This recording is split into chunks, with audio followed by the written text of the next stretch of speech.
Hey, it's Ray Steele. Hope you like this, and please hit the subscribe button. Appreciate it.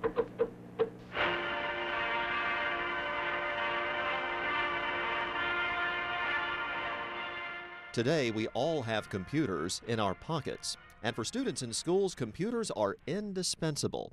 Maybe that wasn't the case when you and I were in school, but 40 years ago this month, hold up.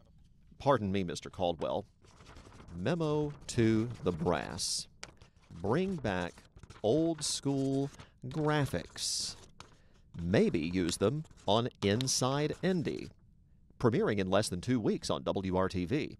If you were around then, remember how we learned about computers 40 years ago? I'm no smarter than the person who programs me. Mr. Chips might have been fibbing a little. It was 1982 when the Indianapolis Public Schools Board first considered buying computers for virtually all its classrooms. That year, former WRTV reporter Karen Layton did several stories on how microcomputers, as we called them, even though they weren't very micro, were changing education. And the debate over them sounds quite familiar. With this explosion of new interest in computers, it's understandable for skeptics to question the value of such a complex and influential instructional aid.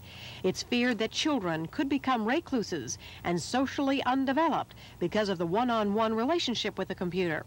But supporters strongly disagree. If you see a child's face when he is using the microcomputer and makes a discovery or satisfies his spirit of inquiry, you see the same animated faces of kids that you see in any kind of learning situation.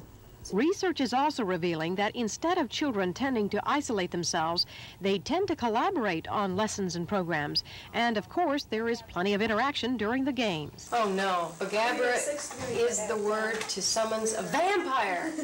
He sucked your blood. There you go, the very first YouTube gamer in Indy. Maybe your old computer no longer is around, like the Commodore 64, the TRS-80, or maybe you used a Wang. I'll just leave that there. I like being employed.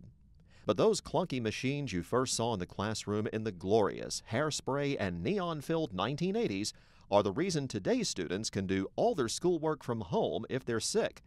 And it's also one reason our day-to-day lives are in the palms of our hands. With Throwback Thursday, Ray Steele, WRTV.